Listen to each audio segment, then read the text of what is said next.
चुनाच वो तो स्थगित कर दिया गया है जी। अब आगे का क्या प्लान है? देखो मेरे हिसाब से तो अब यही रहेगा कि सरकार का ये आगे की जो रणनीति रहेगी लोकसभा में क्या रहती है और उसके बाद ही ये बात। अब तो 29 में उन्होंने कह दिया ना कि वो वापस करेंगे।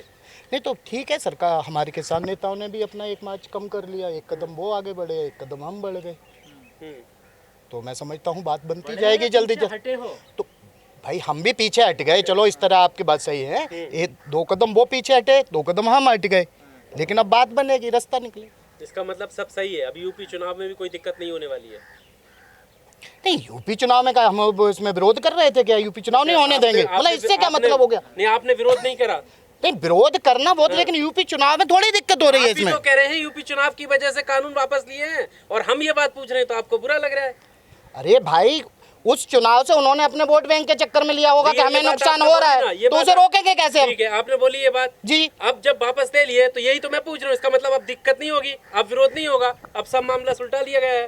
देखो सिर्फ एक ये बिल वापसी ही किसान का मुद्दा नहीं है, किसान की बहुत सारी समस्याएं हैं जो आप गांव में जाके देखोगे, ठीक सारी चीजें आपको बॉर्डर पे दिख जाए वो नहीं दिखती, और किसान किस किस चीज से त्रस्त है वो आपको जमीनी हकीकत वहीं दिखेगी। क्या समस्याएं हैं और बताइए।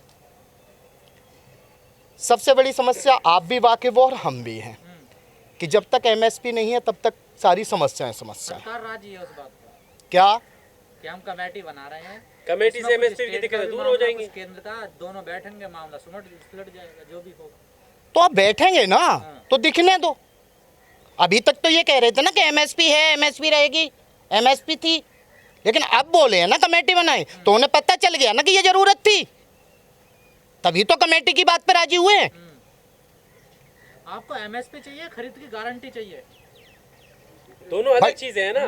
फिर कहेंगे कि नहीं लागू तो कर दिया, खरीदारी हो नहीं तो फायदा क्या उसका? भाई वो तो फिर हो जाएगी, जो लेगा वो उतने से कम में तो नहीं लेगा ना जब कानून बनेगा। क्यों गेहूं पे एमएसपी कौन खरीद रहा? कोई भी नहीं खरीद रहा। कानून नहीं है ना मेरे भाई, हाँ।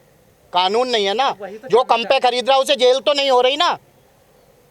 हाँ तो वही जब तो कानून बन जाएगा हाँ। फिर कम पे नहीं खरीदेगा ना, किसान को फायदा होगा। यार आपको एक सीधी बात बताऊं, हिंदी में समझो, यहाँ से 200-250 किलोमीटर दूर चलो, दूध 34 और 35 रुपए में चल रहा वहाँ से, और आपको यहाँ 65 और 70 रुपए में परोसा जा रहा है। एमएसपी नहीं है ना, वो भी तो किसान ही उत्पादन कर रहा है, फैक्ट्रियों में थोड़ी दूध पैदा हो रहा है। वहाँ से चल रहा है 34-35 और यहाँ आपको 65-70 में परोसा जा रहा। आप ये कहो उसमें कोई पौष्टिक चीज़ डाली जा रही, नहीं, उसमें से थोड़ी क्रीम निकाली और जा रही है, उसके बाद आपको 70 दिया जा रहा। आप बताओ इन कानून वापसी हो जाएंगे, कितना मुद्दा हल हो जाएगा? काफ़ी हद तक हो जाएगा, वापस होगा, उसके बाद ये नए कानून पे बात हो जाएगी। और जो हमें देखो, अभी आपको सीधी बात बताऊं, अभी तक सरकार ने जो किया है वो मैं बताऊं, वो उन्होंने वो किया है जो मैं उन्हें खुद देने आया था वापस। भाई कानून उन्होंने हमें परोसे थे, हमें पसंद नहीं आए, हम दूर दूर से आए, देश के कोने कोने से, ये उन्हें वापस देने आए। लेकिन जब हमने 1 साल यहाँ बिताई है, हम लेके भी तो कुछ जाएंगे। अभी तक सरकार ने हमें क्या दिया है? मुकदमे, हमारा नुकसान, किसानों की शहादत हुई, तो हिसाब बातचीत तो होगी। जिस तरह से बात बन रही है, जी, जैसे आप कह रहे हैं 2 कदम वो पीछे हटे, 2 कदम हम पीछे हट रहे, तो यूपी इलेक्शन को लेकर भले ही सरकार ने ये फैसला लिया हो, तो आपकी जो दिक्कतें थी खासकर योगी सरकार से, वो दूर हो जाएंगी या बनी रहेंगी? बनी रहेंगी। देखो दिक्कतें जो पुरानी हैं वो तो हट नहीं रही, और जो खुद योगी जी ने पैदा करके छोड़ी हैं। आज किसान पहले घर रखाते थे और अब हम खेत रखाते हैं। बड़ा मुद्दा तो आप भी तो यही चाहते थे। अच्छा आपके लिए ही तो काम किया है, आप भी तो अपनी आस्था को सुरक्षित रखना चाहते हैं, उस पर सरकार काम कर रही है, तब आपको दिक्कत हो रही है।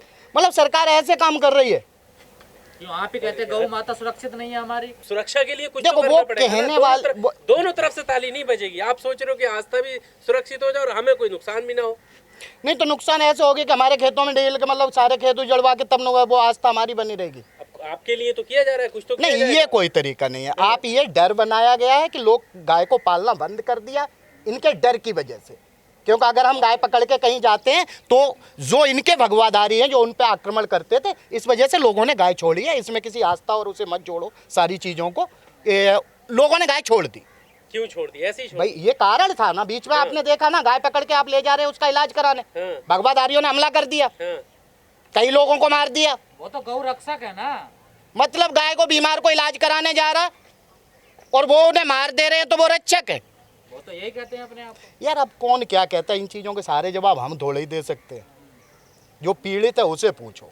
पीड़ित तो आप ही हो ना। हाँ, जो खेत में हमारे उजड़ रहे हैं, हमारे घर वाले खेतों पे पड़े रहते हैं कि रात भर रखवारी उनकी गाय की करो, फिर आगे घर फिर बको, तो दिक्कतें तो खड़ी हैं। गाय भी दो तरह की आ गई ना, एक तो गौ माता, एक दूसरी विदेशी नस्ल है ना। दिक्कत विदेशी नस्ल से है ना आपको। अरे अब इन्हें तमाम बातों में मत उलझाओ, फिलहाल आप यहाँ आंदोलन में ही रहो। किसान पीड़ित है और उसकी ये समस्या का निदान अगर हो रहा तो जल्दी जल्दी हो जाए, समस्या है तो वो वोट में दिख जाएगी यार। हाँ। एक बात बताओ, ये 5 साल में गाय इतनी आ कहाँ से गई? हम यार खुद दुखी है, तुम अपनी लगाए फिर रहे कहाँ हो। से आ गई? तो कहाँ वोट से आ नहीं गई? देने के अभी बीजेपी को आप। नहीं, अभी तो ऐसा कोई काम किया नहीं है ना अभी, और फिलहाल पे उनके प्रत्याशी भी नहीं खड़े हुए। तो ना लेना चाहिए कानून वापस। नहीं, कानून तो इन्हें वापस लेना, उन्हें पता चल गया, उन्होंने तो यार इतनी तपस्या करी और पता कर लिया, वोट की पवित्र मन से उन्होंने वापस लिया। अब क्या नई नई बात कर रहे? अब प्रधानमंत्री कोई पवित्र मन से काम कर रहे हैं, उसे भी अब रोक दे। तो किसान तो मान ही जाएंगे इतने पवित्र मन की बात। आपको एक बात बताऊं, हाँ। आप यहाँ से 10 किलोमीटर दूर जाओ, नोएडा, नोएडा की जमीन ले ली है, सरकार ने ली थी। आज नोएडा के किसान की हालत देख लो, 3 महीने से नोएडा अथॉरिटी पे पड़ा है, अब घर और छीन रहे हैं। आप इस तरह नहीं, अभी हम लोगों ने खेत बचाए, अभी खेत बचाए इस कानून के वापस, और अब हम भी चाहेंगे कि हमें एमएसपी मिले, हमारी भी खुशहाली अगर हो। मान ले एमएसपी भी मिल जाए आपको, तीनों कानून कल तो वापस हो ही रहे हैं, ठीक है ना। मुआवजे वाले भी मांग सरकार मान ले, हाँ। तो आगे और क्या बचेगा? फिर कुछ नहीं बचेगा फिर, और हम यहाँ पे वो मतलब फोटो खिंचवाने आए, फिर चले जाओगे। और क्या करूँगा फिर? जब हमारी मांगे मान ली जाएंगी, हमारे जो मुकदमे वापस हो जाएंगे, किसानों जो शहीद हो गए उनकी बात हो जाएगी, हल हो जाएगी मुआवजे की, तो फिर हम करेंगे भी क्या यहाँ बैठ के? पेंशन वाला भी मुद्दा जोड़ ले आप लोग, और जो अरे ये तो कानून आए हैं वो भी जोड़ ले। और अबे ये चीज़ें बहुत चीज़ें हैं, बहुत लोग करेंगे, बाकी नेता लोगों की बातचीत चल रही है। बाकी हाँ, मैं ये कहूँगा, हाँ ठीक है, काफ़ी हद तक समस्या हल हो जाएगी, 3 बातों को मान लिया जाए। अरे इनका जो कहना और करने में बड़ा फर्क है। ये क्या करेंगे? अब देव दीपावली आज अखबार में निकला है, मोदी जी तो देव दीपावली मना रहे। अरे अयोध्या में मना लिया, दिए जुड़वा लिए, अब बनारस में क्यों दिए जुड़वाते हो? कुछ काम की बात करिए। या ये कहते हैं ये 4 तारीख आ रही है, अब के जो कृष्ण जन्मभूमि है मथुरा में, मस्जिद में राधा कृष्ण की मूर्ति रखी जाएगी। इस देश को बांटने का काम करते हो। संविधान ने सबको आज़ादी दी है, कोई धर्म हो, राइट है उसका जो उसको माने, चाहे उसके 5 ही घर हैं हिंदुस्तान में। किसी ऐसी बातों से काम नहीं चलेगा। देश की भूख मिटाइए।